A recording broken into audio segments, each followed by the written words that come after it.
Hey y'all, welcome to my mini series of Process Chat where I bring conversations surrounding getting started in business, exit planning, and everything in between.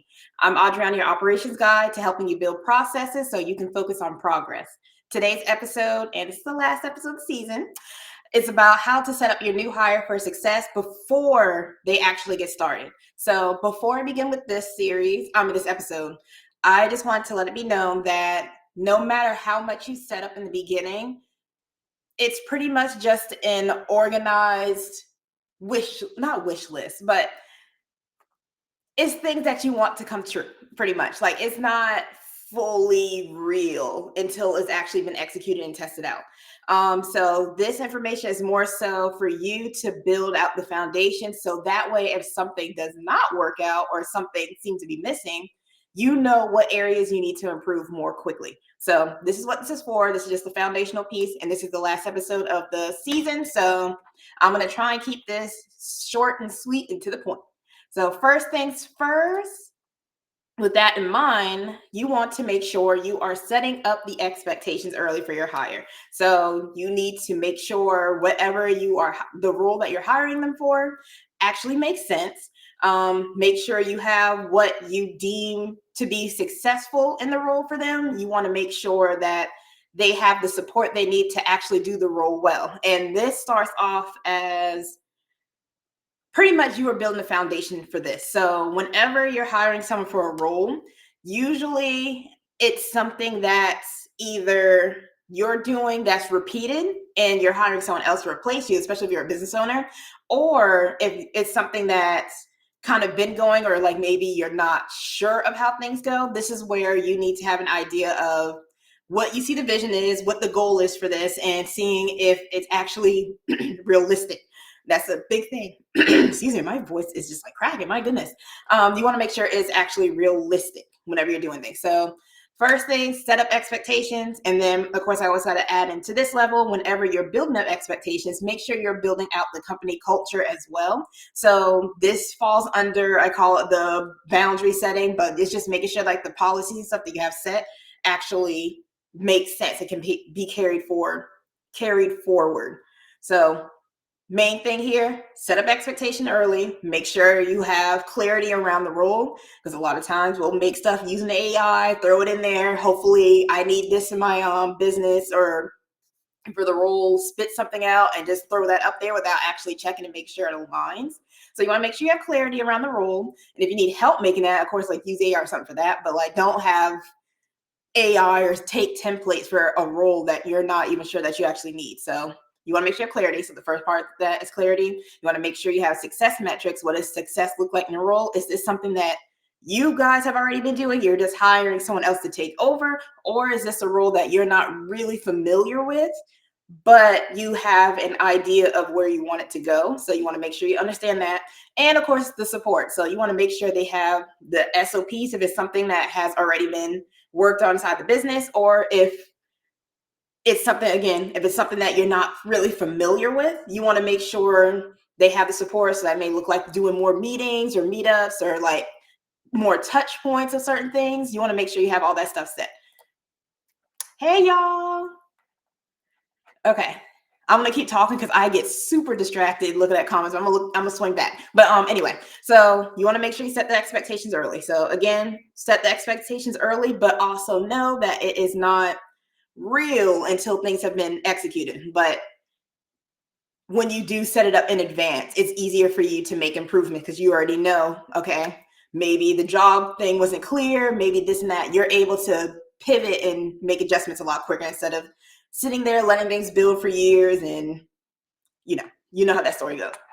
Okay, and the second thing I want to hit on is to document the processes. So like I said, like when it comes to supporting somebody, like setting expectations early and support, you want to make sure you have things documented, because again, if these things are not documented, your business company, it doesn't truly exist. Like we know it exists on paper, but like if someone were to come in, it just doesn't exist. Like how are people supposed to duplicate things? And business is nothing more than repeated processes. Like the steps that you're doing in business, your task list, all that stuff, that's all business is. So business doesn't have any feelings. It's not you, the individual. Business is its own little entity. It's just a bunch of processes keeping that thing together. So you want to make sure you have those processes documented so things could be followed. So one, document that. And then when it comes to documentation, this is going to look different, but I like to say if you are documenting, especially if you're a business owner that may be hired for the first time ever, documentation looks like writing down what things are. So like for me, I write down things like keeping a note of like, honestly, this can be used for anybody.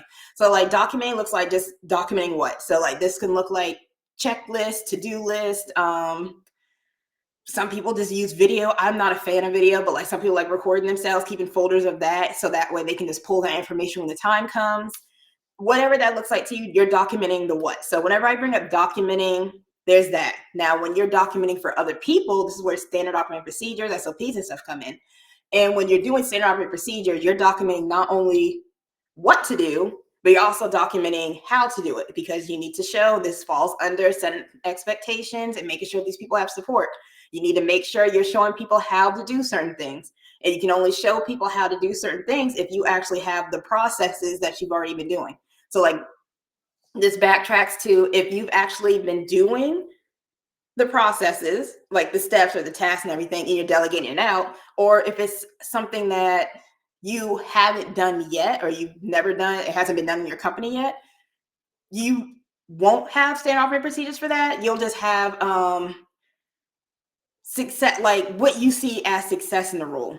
And that needs to be communicated because a lot of times, again, people will come up with random documentation to support a role that has never existed before in the company. And that just, you can't do that. And this is where a lot of the trouble lies too. When you're hiring people for something that you may not be familiar with or you've never done inside the company yet. And it just leaves a mess. So overall, you want to make sure document the processes that are actually done inside the company. So I can't stress that enough. Document those things. The standard operating procedures come in if it needs to be duplicated by something else or someone else. So that's where standard operating procedures come in. And again, you can only document things that have actually been done inside the company. You can't document, let me backtrack that. You can't create standard operating procedures on things that have not been done. And again, I see this quite a bit. People saying just throw in an AI and give it to the next person. It's not going to work that way because you're not doing it. You can only, AI should only be used when you are improving, maybe like clarifying certain things. Like it should only be used as a tool to support what you're already doing. But like if you've never done it before and you're putting something in AI trying to give to a new hire, it's not going to work out because you've never done it. You have no idea what the flow is supposed to be. And if you're shooting something into something that you're unfamiliar with, y'all are just going to be looking at each other unfamiliar. So overall, document the process that you actually are doing. Cannot stress this enough. I'm going to keep repeating it. Document the process that you already are doing inside the company and create the standard procedures for things that have already been duplicated. If it has not been done yet, document what you see success being inside that role and what that looks like. But again, that's going to involve a lot of collaboration. And this is why a lot of people normally hire like third party or something for this. But again, it just depended on how you have things laid out. So like I said, this is very short and sweet. The only reason why this is short and sweet because there's but so much you can really do before you actually do something. A lot of times whenever like people like me and stuff come in, you have to have process that you already completed. So like if you're hiring somebody for the first time ever, there's not a whole lot to go off of. But if you're somebody that has hired before and you're just like making improvement for onboarding, then following these things and just kind of improving and just kind of picking apart what needs to be done helps a lot. So just a brief recap. One, if you're hiring somebody, you want them to be successful. One, set up these expectations early. This looks like having clarity around the role that you're hiring for. Why are you hiring them? What kind of system they belong under? All that stuff. All that stuff is involved.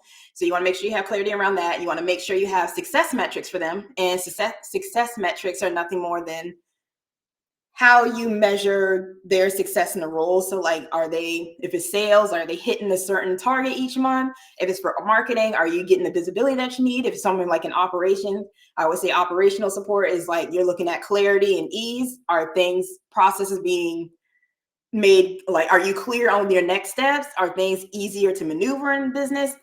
What does that look like to you? So that's what that is. And then support. So you want to make sure Support looks like standard operating procedures, clear standard operating procedures, having dedicated tasks for the roles, all that stuff. So that's what that looks like. And then number two, making sure you document the processes. Again, I like to separate them just because this is me, y'all. So I don't believe that, especially if, let me say, small businesses, especially if you're like solo, I don't believe you need standard operating procedures right away. The only time you need these things is if someone else has to duplicate them.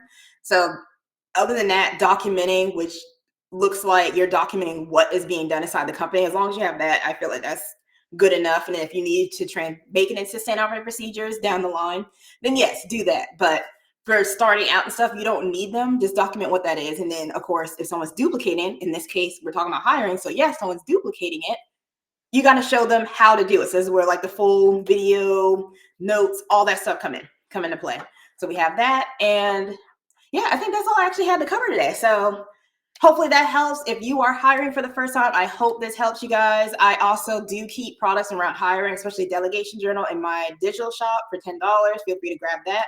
But if you are somebody that wants to really work on your onboarding processes or hiring processes, whatever that is, feel free to send me a DM. Just DM in the word new hire. I'll know what you're talking about. Or just look through my profile videos and stuff. I have a whole bunch of tips when it comes to hiring and stuff. So there's that. And yeah, so this is the last. Oh, let me put up some of these comments. I know Delmar has something good. And you can, just in case, and you can run from creating those SOPs. Yes, it can be a little time consuming, but it's worth it as you feel more confident when you get out of your head. Yes, fully agree. Thank you guys so much. Like I said, I'm just keeping today's episode short. This was my last episode. I should be hopefully back in the fall doing this. Until then, stay tuned. Follow me on LinkedIn. I'm also releasing, for those in the operational space, a membership that helps with all types of operational templates. So that way you have something to start off with. This works for business owners, or if you're somebody that just wants to be more organized at their job or create some kind of structure, it's for you. And I have more details on that down the line. But overall, there's that. New hire, want to work together, send me the word new hire or check out the links and stuff I already have in my bio. And yeah, that's it. This has been fun. Love you guys. And I will be back soon.